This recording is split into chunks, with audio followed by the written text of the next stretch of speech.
So, what is it about the wines of Tuscany that capture our imagination? How did the Chianti fiasco flask, that one that everybody used to macrame or whatever they did with it, stick a candle in it, become an enduring symbol of wine from that region? And why did the Super Tuscan wines rise to prominence in the 1980s? Well, tonight you're going to get those stories and tips from our guest, whom I'll introduce momentarily. If you're watching this video on the replay, please get into the comments and type replay. Or you can let me know where you're logging in from, what's in your glass, what the weather's like. And similarly, if you're here with me on the live stream, I want to hear from you as well. I'm Natalie McLean, and I teach online wine and food pairing classes, and you've just joined one of the most passionate groups of wine lovers who gather every Tuesday at 7 p.m. Eastern to talk to the most interesting people in the world of wine.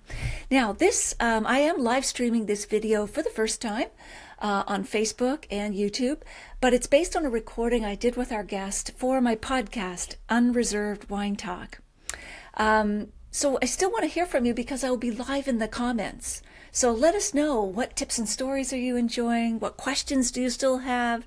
Any suggestions? I want to hear from you because I will be responding to you live there. And now, before I introduce our guest, let me say that two of you are going to win a copy of her terrific book about Tuscany.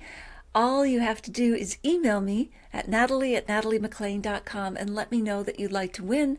I will choose two people randomly from those who contact me. All right. Back to our guest. Susan Keevil is the editorial director of Académie du Vin Library, and she also helped set it up and nurture this wine publishing company. And that project has been both a passion and a career highlight, I should say so. They're so successful in the books they publish. She loves creating wine anthologies and gathering the work of her favorite wine writers into beautiful books.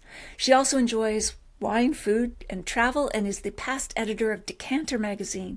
She lives on a mini farm in Norfolk, along with two badly behaved Labrador dogs, where she raises sheep and chickens.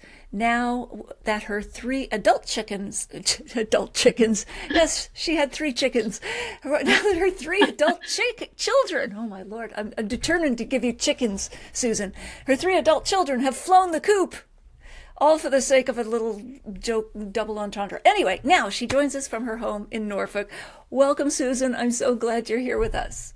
Oh, thank you very much for a lovely introduction. I'm glad I'm here too. I hope your chickens are well. And your children. So, Susan, what made you want to take on this monumental task of compiling and editing this really comprehensive anthology of Tuscan wine writing? It spans from the ancient Etruscan times to the modern day Super Tuscans. I think I'm just greedy. It's part of a series that we've created at the Académie du Vin Library, and we started with Bordeaux, and then Champagne and California we've done, and last year Burgundy, and now Tuscany. And it's because I want to know everything about that region, and I don't want to know. Well, basically, I've compiled these books for my younger self. I mean, I was a busy person. I never thought I had time to read a whole book, and so I just thought, what better to do than just pick some excerpts from the very best writers and authors, journalists, and commentators, and just pull them all in one volume, and then piece together a story like a jigsaw. And use the wonderful words. And that way we can use words from authors that are no longer with us, but we could also combine those with authors who are sort of on the ground right now. And I just thought it was a really exciting way of bringing a region to life for today's audience, really. Absolutely. It's a wonderful approach. And I share that with you, Susan. I write sometimes to scratch my own itch. It's a way of learning more actively than if you were just reading a book. So I get that. So, and I'm getting how this book might be different from other books about Tuscany from what you've just said. But is there anything else you want to add that would make this book different from, well, there have been tomes quite large on Tuscany that would differentiate it? I think it's the different voices that make it so different. Right. Telling it's not just one person's opinion; it's a host of them. And I just don't think there are any other books quite like it. And Tuscany was one of the obvious regions to choose. In terms of picking one to start with because there's so much that's been said about it, and so many people wanting to talk about it. The wines of Chianti and the Maremma, the Super Tuscans, that they're a real trigger for authors. So it's a good melting pot to pick Yeah, absolutely. Um, there's something almost mythical too about Tuscany. You know, the villas sitting atop rolling hills, the golden light filtering through the cypress trees, and centuries of history in a bottle. What was the most romantic wine stories or captivating wine story that you uncovered while working on this book? That's such a lovely question. Wow, I think you're right. It's really is a dreamy region, and I thought about it as romantic, but it is. I mean, I think first of all, Hugh Johnson and there's an author called Carla Capalbo. The way they write about what you've just said, they write about the hilltops and the cypress trees and the way it looks, and their writing really evokes venturing into that part of the country. But it's not just that kind of romance, is it? I think you know. There's also Monty Walden's story of the Biondi Santi family and the rise of Brunello di Montalcino.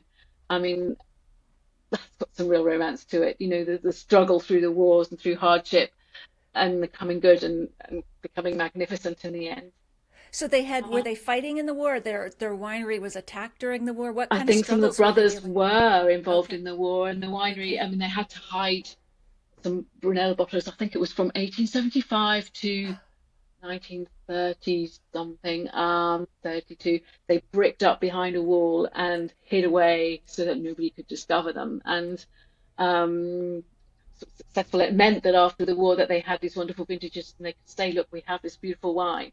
Look how it's aged because they didn't know it aged so well at that stage. And so that was really after the war. That's how the discovery of Brunello sort of came about because they brought these cellared wines that had been locked away and brought them to feasts and grand occasions with politicians and monarchs so that they could be discovered. So that was, and then I also found sort of later on in the book, we have an author who's writing in 1784. She's called Hester Lynch Piozzi, and she didn't run away to Tuscany, but she was married and she had 12 children, Oh my and goodness. yeah, and her How husband then on earth did died. she have I time to write, let don't alone know. sleep? Oh, missing information. But she then, when her husband unfortunately died, she remarried the music teacher, and he was Italian, and so they went off and explored. And so her version of Tuscany, I think, is quite romantic. So Oh, there you are. yeah, quite a different take. Yes, Yeah. there's lots of romance in the book, but it's not one I've really thought of before. No, no, yeah, Um, no, it can be an ideal story, but you've mm, just named three different, very different takes. So, what was the most surprising insight about Tuscany itself that you discovered while oh, putting together the anthology? Is there one sort of thing so that stood out? Yeah. So I like white wines as well as red, and obviously Tuscany is 90% red, but I just this wonderful discovery.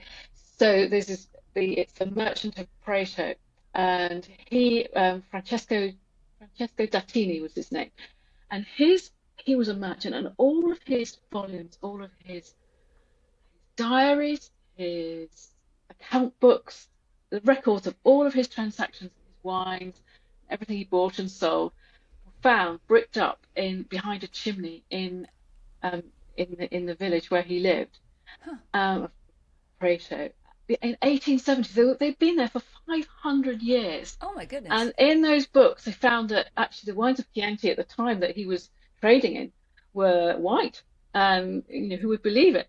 So, I think it's those diaries that were a revelation to me. It was just like, that's amazing. Something been buried for 500 years. I mean, something Yeah. that diaries buried that long or hidden that long in this country would be squirrel bedding. They wouldn't, they wouldn't, it'd be gone. But so it was really wonderful. That was the most surprising thing. And so back then, the majority of the wines were white, or the majority of what he wrote about were white, or this No, I both, I think it guess. was that white wine in those days was the thing. It was Huh. what people wanted to drink. Who Wow. knew?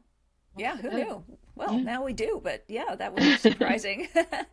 Yeah. um, what was the most difficult part of writing the book? I think I guess the time frame, it's quite a Mm. lot to do to pull together the work of authors from the past. I mean, that means discovering them and going down rabbit holes and, finding that what another alludes to and then researching, finding that book, but also then finding out what the gaps are and finding a journalist to write a new piece and wait for them to finish it and edit it and just merging everything together and then finding beautiful pictures to illustrate everything.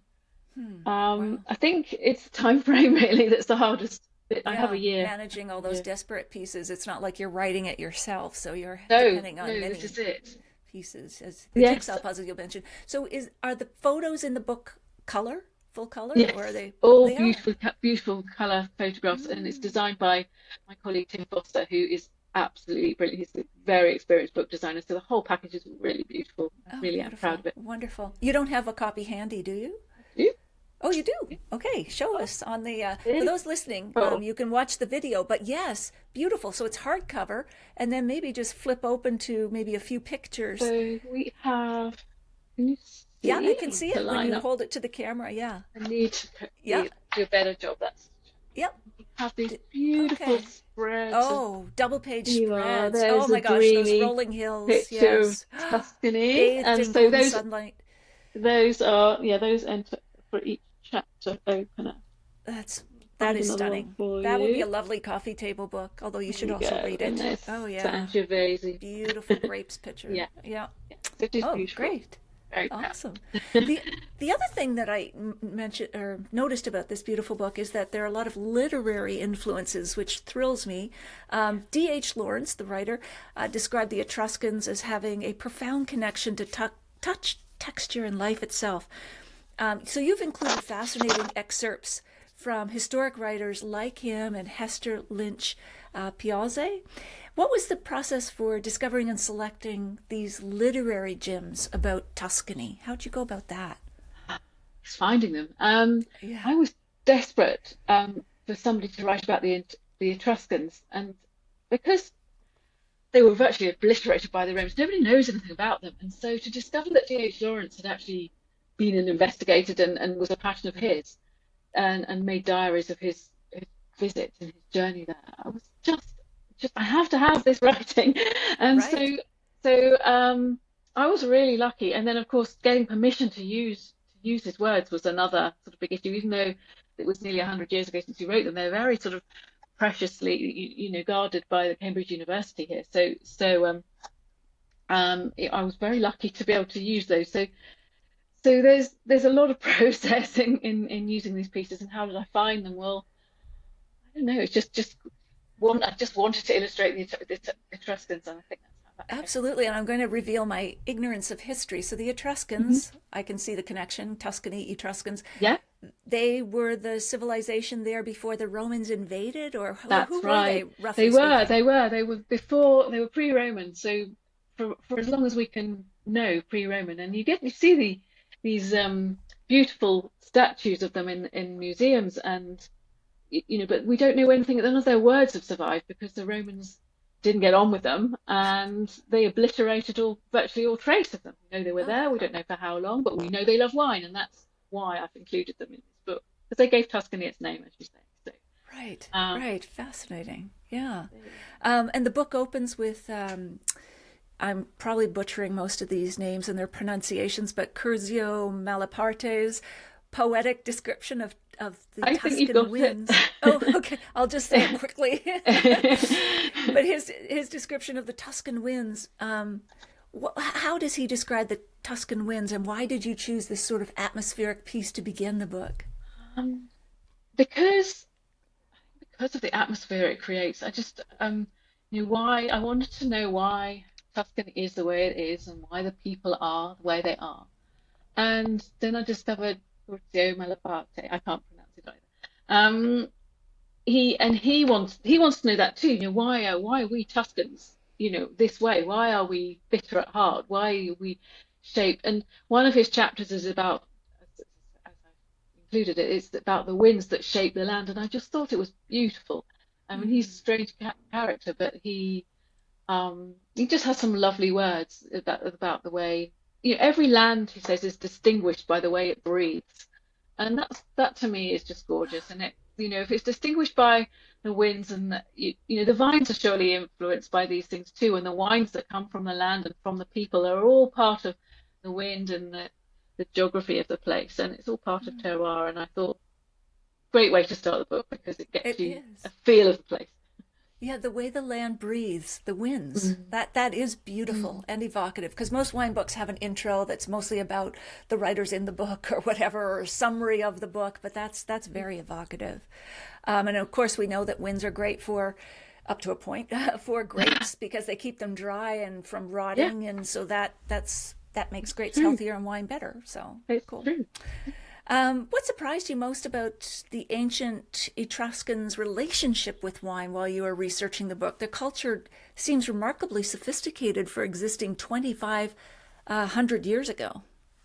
Yes, I mean, I was just glad that they were there. I was glad to glad to know that wine was part of their lives, and so it seemed to be a ceremonial thing.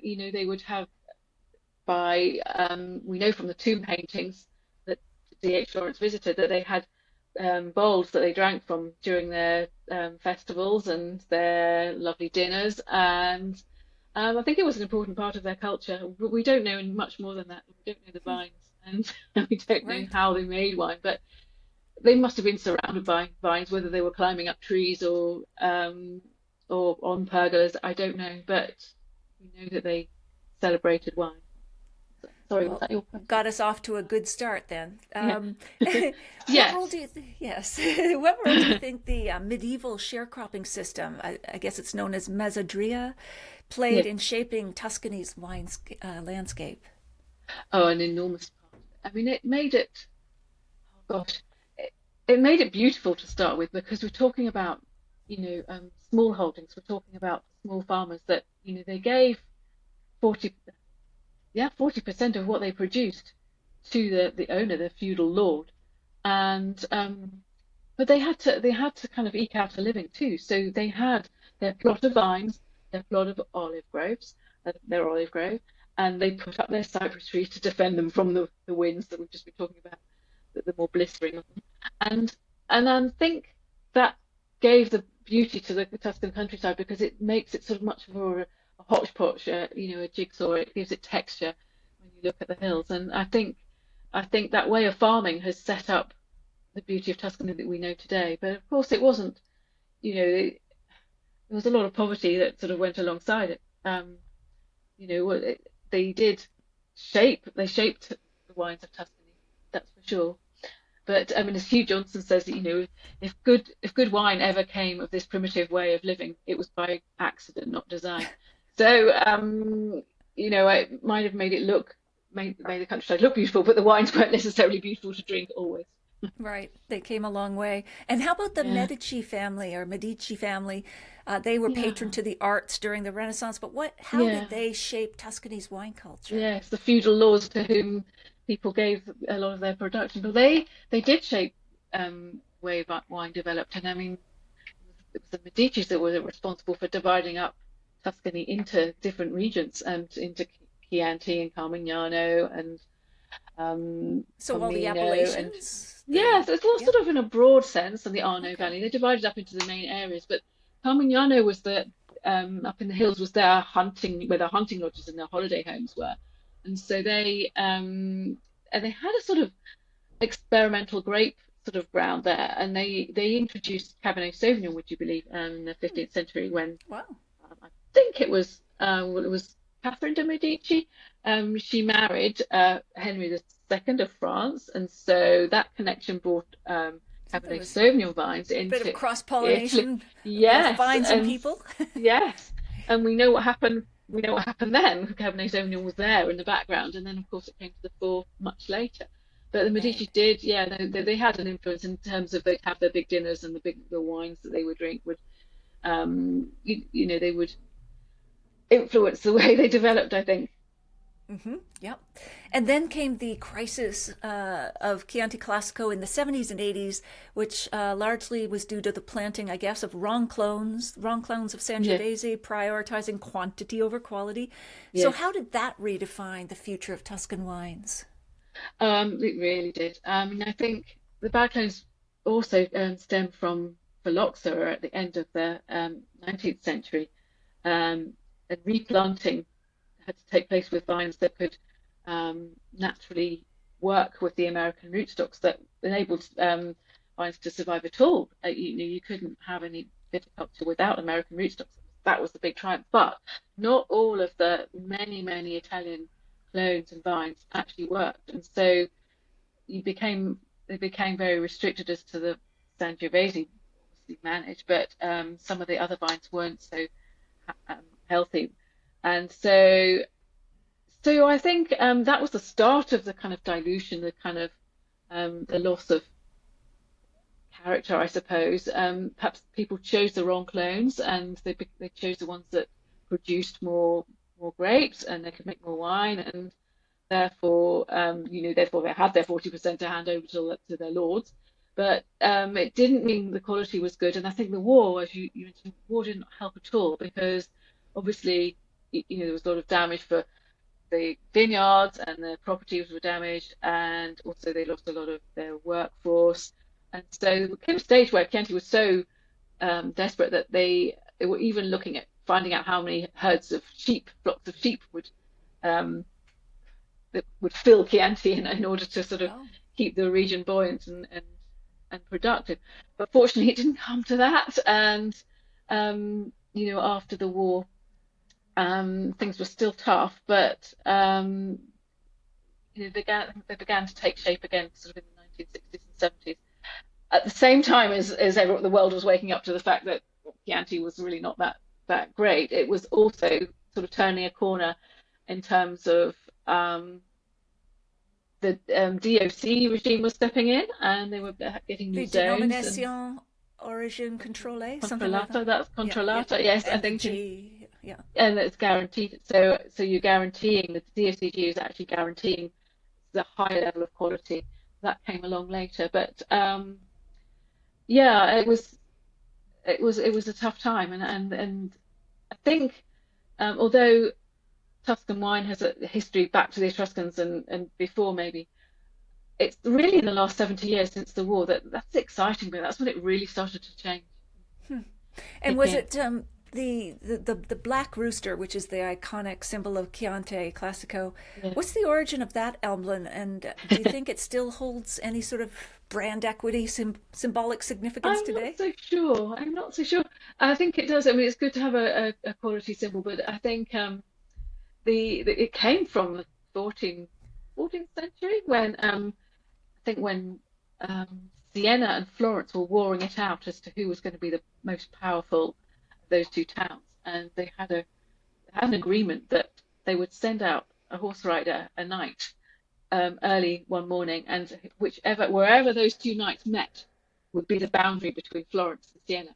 Yeah. And so the Sienese they fed their white cockerel well, and they said, right, you're going to crow really nicely tomorrow morning. Wake us up, and then we'll set our horsemen off going. And then the Florentines had a black cockerel, and um, they starved theirs. They might, and I think some people say they nearly drowned him. So he was so nervous that he woke up early and crowed really early, and so their horse riders set off really super early, and they got to within 12 miles of Siena, and therefore the boundary is so. The black cockerel is all about strength. It's all about we have the biggest area. We are the dominant, Florentine. Right. Strutting Um, about the yes, pen or yes, whatever. Yeah, yeah. So that's an that's where interesting that comes story. from. I mean, those Yeah. poor roosters, but still, that's I a really know. interesting story the way they I divided know. up that way. Yeah. And why do you think Tuscany continues to maintain such a grip on our imaginations? I mean, we Uh, talked about the beauty of the landscape, and the wines are spectacular, the food, of course. Is there anything else that why Tuscany seems to rise to the top in movies and culture and so on when we think of wine? I think it's because it can be our, I think it can be our first wine, and it can be our favorite wine. It's expands that all of that. I Right. think it's because you know a nice Chianti from the flask and in a lovely restaurant with gingham tablecloths, the 70s sort of cliche.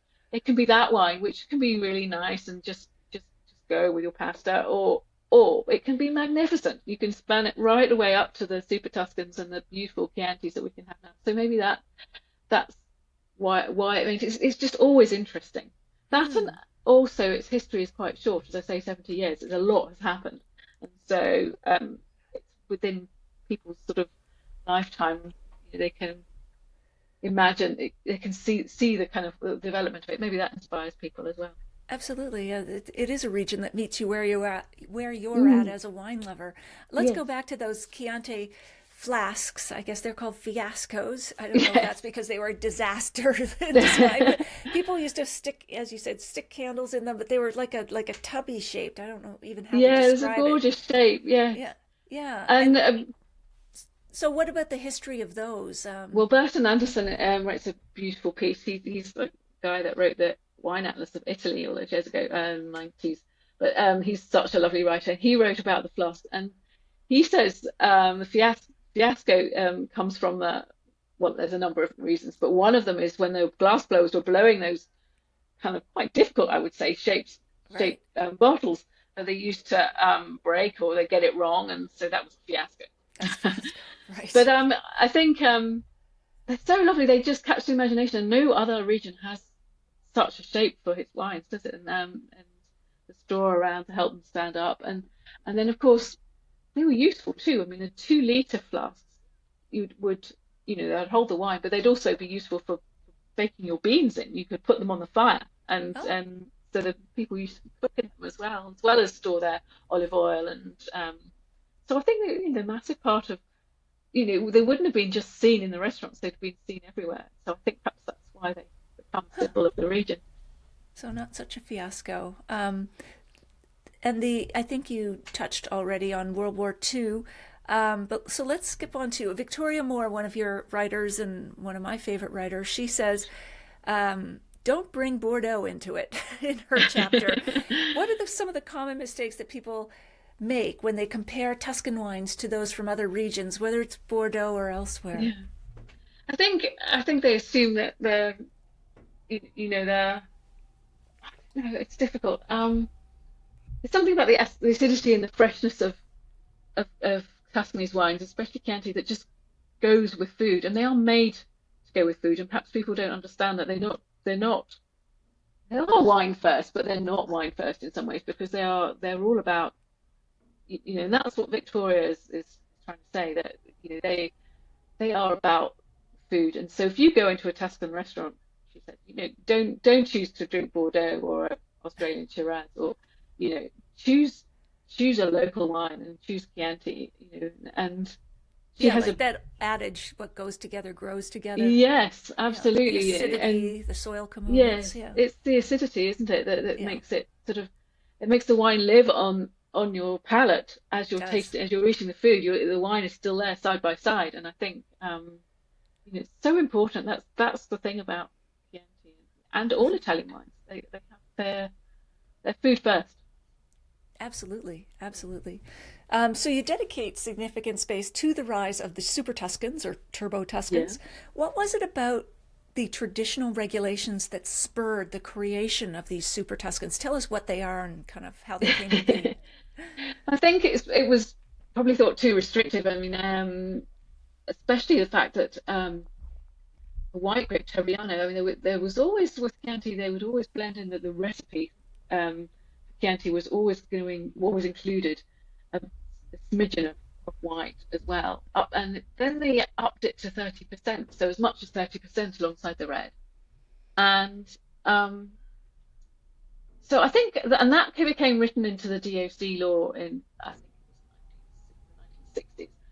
And a lot of people didn't like that. We don't really want to add white grapes, and they're not helping. These are Trebbiano grapes. It's not no longer our sort of native white grapes, although Trebbiano was one of them. It's this clone as I was saying, subsequent to phylloxera has been chosen. It's great with grafted grafting, but it's not so great at producing a lovely wine. And we're having to blend this into our Chiantis, and we don't want to. So that's when they kind of thought, well, we're going to be different here. We're going to buck the trend, and we're not going to use the new DOC regulation. We're going to be Vinita Tavola. We're just going to be table wine, but we're going to bring in Cabernet Sauvignon. We're going to bring in Merlot. We're going to make something different and more luscious. And that was the start of the Super Tuscans. You could say it started even with Piero Antinori, who that was as far back as 1904, and he I think similarly he was wondering, why am I Chiantis not as luscious as I want them to be? Um, I really like the wines of Bordeaux, and how about this? I've got a case of Lafite here, Chateau Lafite. I'm going to see if I can blend the two. So we've got his cellar master. This is all told by Hugh Johnson in the book. He and his cellar master got together, and they blended two glasses. Actually, that's really good. I know what I'm gonna blend in Cabernet Sauvignon. This is going to be the way forward. And he got his cousin to grow some Cabernet vines.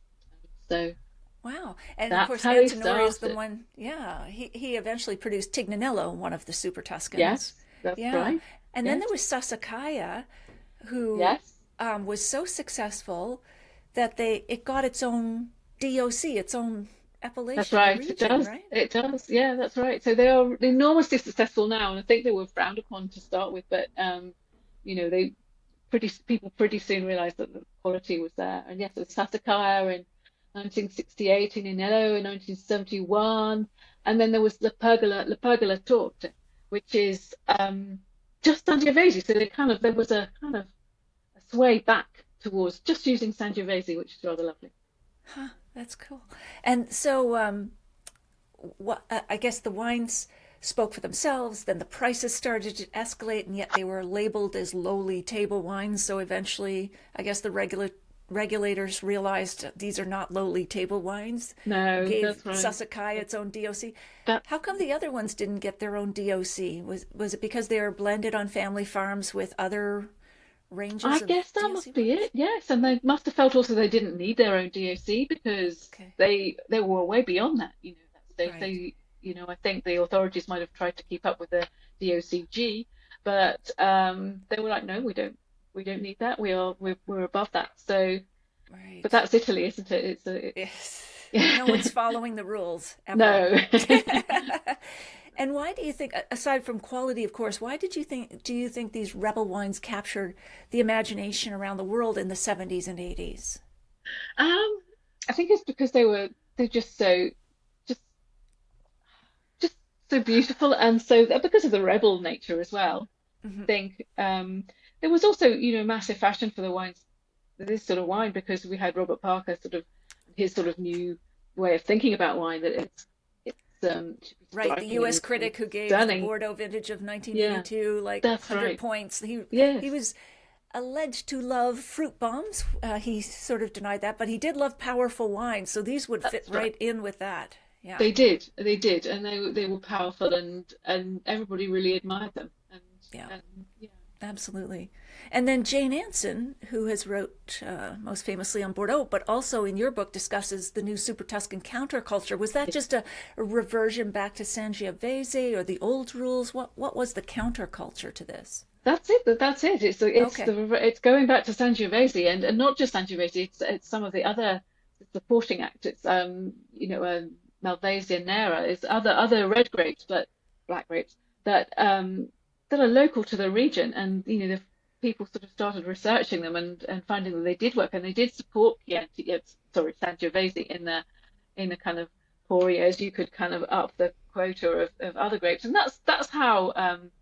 Chianti would have originally been made. If one grape has a poorer year, you kind of fetch in with another one. And so the counterculture is celebrating that. It's super Tuscan style wines, but with Tuscan grapes.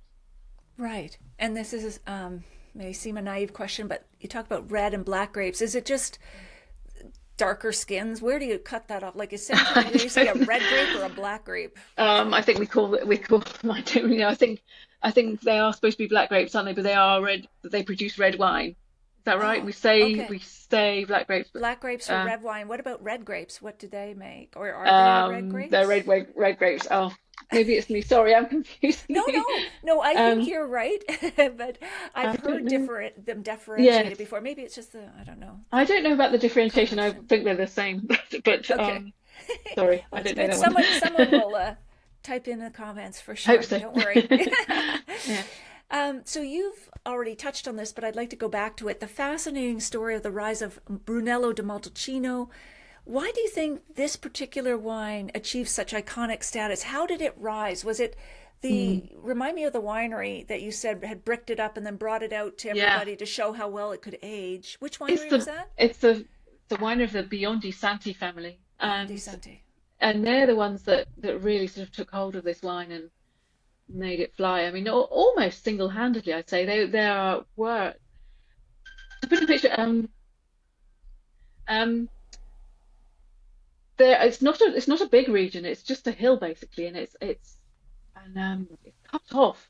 1964, they built a motorway bypassing this mountain and this hill, and it sort of became its own wine enclave that was sort of quite forgotten about until the Biondi Santi family just sort of well they've been working at Brunello for a long time, and they'd been careful enough after phylloxera to find the clones that would really work, and they got their Sangiovese clones that they really believed in and that made great wines, and they'd had an eye for the detail all along, and they're the ones that kind of assured that this wine was bigger in stature than perhaps the Chianti of the time, and so it they sort of they yeah they believed in it. They believed in Sangiovese as a great. They didn't need to blend it with others. They just knew that it was going to work on its own, and so they as I say, they made sure that they got the name sort of their wine out. They got Beyond Santi wines out into the. I think there were some various dinners in the 70s that they took them to. They made sure that they came to London. I know that there was a dinner with the Queen, and so that people began to talk about their wines, and then other growers began to think, well, have a little more faith in their vineyards. And think, well, Right. we can do this too. Well, So it's yes, interesting that both yeah, Brunello and Chianti are based on the Sangiovese grape, but yeah. is there a clonal? Are they identical grapes just made in different styles? Not quite identical, although we have a wonderful piece by a lovely up and coming author. She's a really young author, and she Sophie Thorpe, and she has researched because it was thought that they had a completely different separate clone in Brunello for Brunello, but it's not. It is the same. It's the Apparently same. it's the same. It was just that particular strain that they were probably more clever in selecting their vines, to make a better, stronger wine. And why But was it referred to as blood of Jove? that's to do with the Roman name. With the Romans, they loved Sangiovese wines, and so they're the ones that named it after their great god. I mean, Jove was Jupiter, who is Okay. the equivalent of the Greek god Zeus. So all powerful, and so it was a great honor to be the blood of Jove, I suppose. Where it Okay. comes Well, that's interesting to know. And so, yet Sangiovese was a difficult wine to grow and Yeah. make. Some people compare it to Pinot Noir. Yes. Um, so, what do you think make it so challenging, and why doesn't it tend to thrive, say, in North America very well? I don't know. It is as you say, like Pinot Noir. It likes its certain terroir, and it obviously likes the winds of Tuscany, and it likes the particular soils, and it is quite a sensitive grape, and you can't overproduce it. You can't. It's it's exactly it responds well to different sites and responds differently to different sites, and so but it's not good in every vintage. It's got so many parallels with Pinot Noir. Perhaps it's a little more robust, but I don't know. I think there's a lot in common. They don't taste the same, but they behave the same. Okay, cool. And if Sangiovese were a character in a play or a TV show or a movie, what role would Sangiovese play? Gosh, that's a difficult question. I love it. Oh gosh, I think this might just I don't know. I think it's skirt the surface of your question, but it's a bit of a Prince Charming, I think. It's a Ah, character, it's got aristocracy, it's got that royal connection, it's got back in time, but it's as if it's a load of Ivy League hockey players have come in and taken over and sort of won the limelight, and it's been overshadowed by these wonderful players, and then suddenly discovered that actually, you know what? Me and my cousins can get together in this band and we can be better than you hockey players. It's a little bit like that.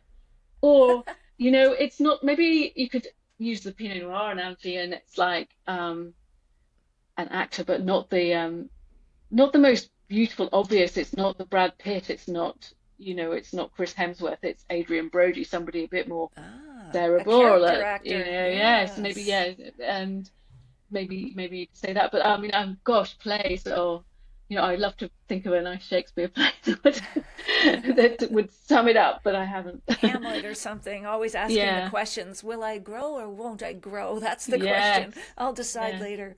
yeah, that's the one. Yeah.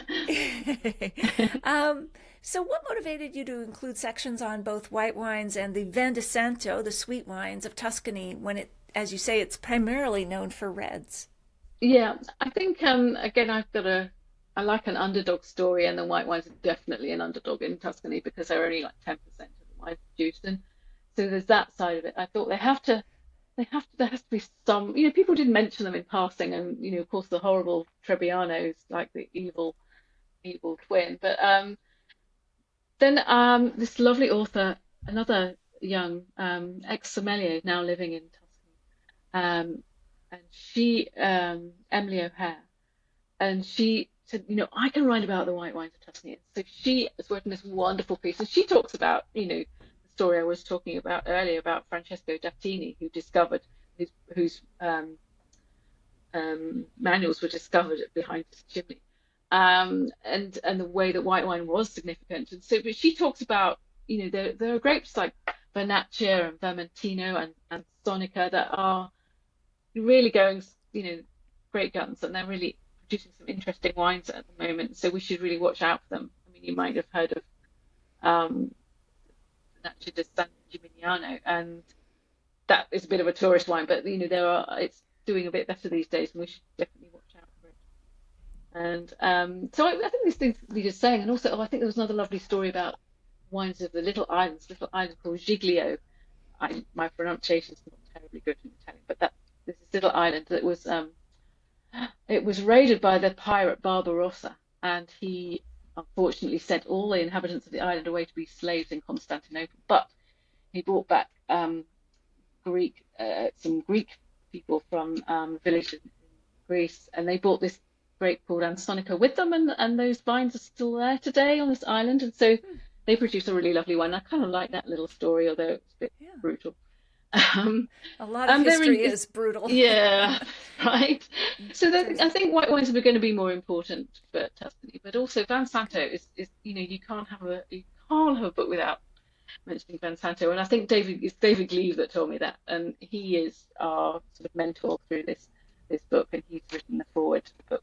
He And the is sweet beautiful. wine, how does that taste? Would Yeah. you compare it to Hungary's Tokaj, or I know it's its own thing, but Yeah, how would I you think it describe it? is. I think if you're going to find a comparison, Tokai is a really good one because it definitely has that bracing acidity that the Italians love as well. But also, you can't really generalize with it. It's a 3,000-year-old wine, and it's made Mm.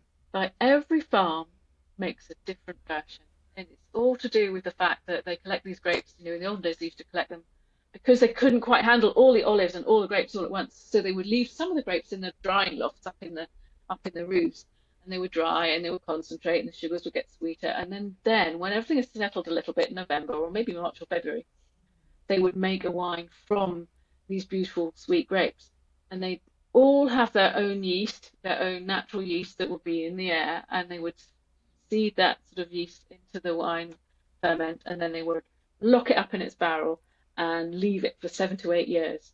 So and they wouldn't look at it. It would shrink, it would ferment, it would stop fermenting, it would start again, and then it would at the end of that time they would open the barrel very carefully, and it would become there it was something magnificent, but very very different. from each producer would have their own, and that's that's David's story, and That sounds like he's sourdough starter breads. Like yeah, just exactly, everybody's doing exactly. their own thing. That's right. And he said that he's been round to the wineries and tasted everybody's different, and they always say, oh no, ours is better than the one you just come from, and it's Of much course. better than the one you're going to next. Ours is the best.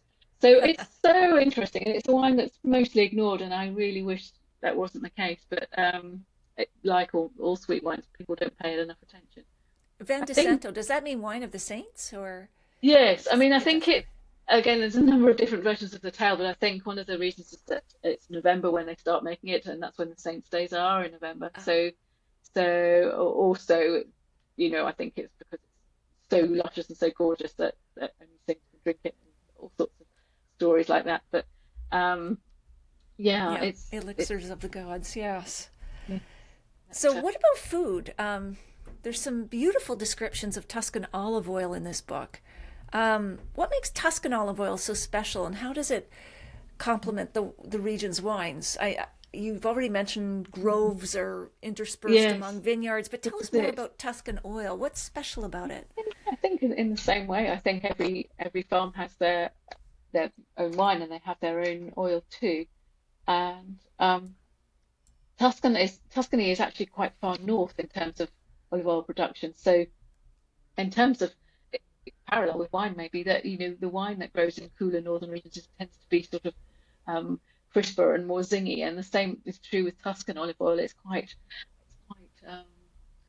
yes, it's quite has quite a sort of bright, peppery personality with lots of crisp vegetable flavors, and it's just really distinctive, and it goes with the local food definitely. So yes, and we have another lovely author, Elizabeth Berger, who writes all about Tuscan, Tuscan's olive oil, and she describes how it's different from that from Sicily and from further down in Puglia, and um, yeah, it's very important that and she says it's also very important that we treat it a little bit more like wine, in that we drink it from that vintage. We know we don't, it doesn't last as long as wine, which is a difference, but it's important to take note of when it comes from, not just where.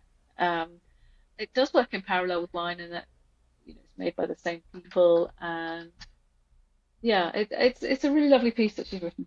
And so it's By best to drink it fresh. You should not age olive oil, right? Definitely, definitely. Okay. Unlike Chianti, unlike Super Tuscan, you must drink olive oil fresh. But that otherwise, Okay. it has a lot of similarities in terms Oh, of cultivars of olive tree and all of the things that make a difference. Angle of the slope, aspect of the slope, where you planted, and all of these things will affect the character of your oil.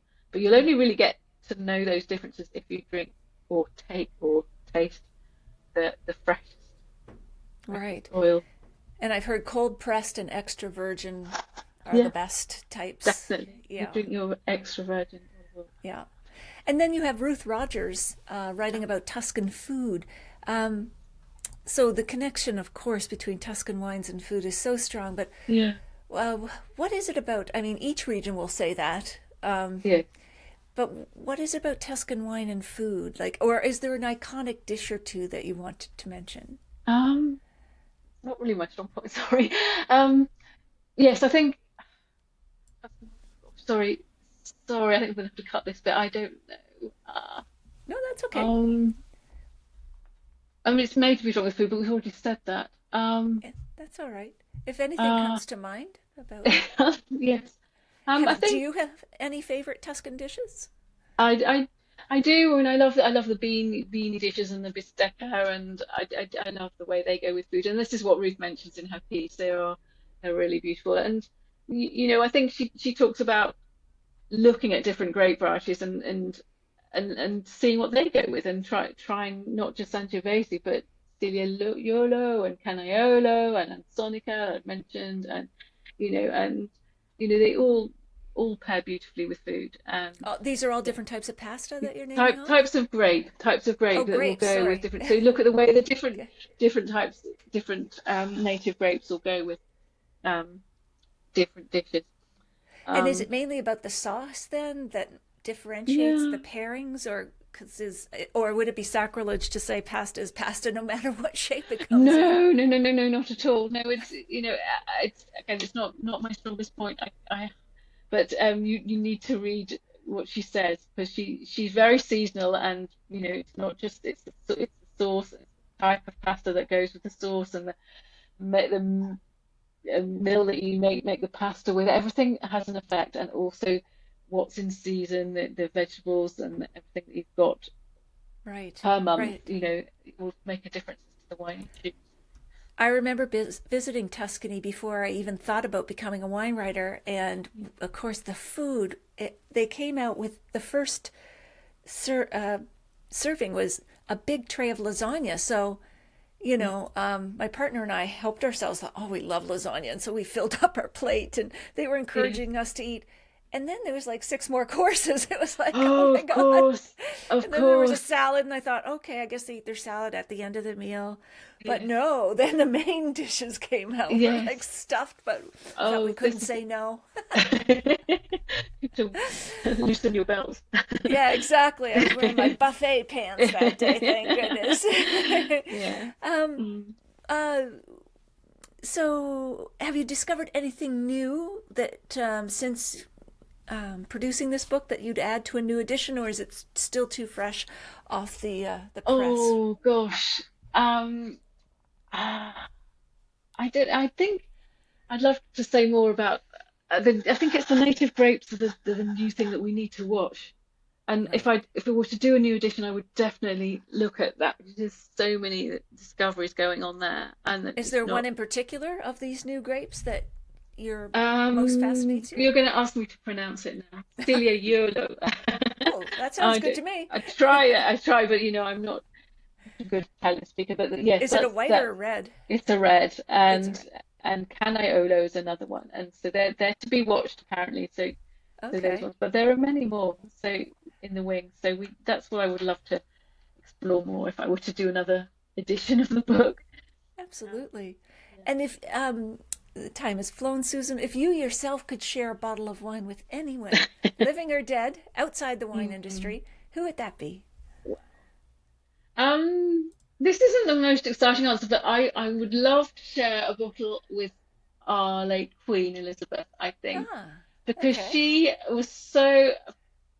she met so many people and she had so many interesting experiences, and she probably had a fairly deep cellar. I'm reckoning that she could probably come up with some, 1865 Latour or something, She and could probably be good for that, yeah. yeah, and probably to Montevertini. And I think I would love her. I'd love to talk about.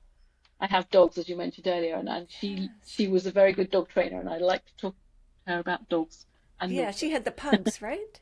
Was it She had pugs? corgis. Yes, Corgis, corgis, yes, yes, yes. yes, yes, But yes. she also had Labradors, and I have Labradors. So I Ah, don't know. yes, badly behaved ones, I hear. Yeah, they're not great.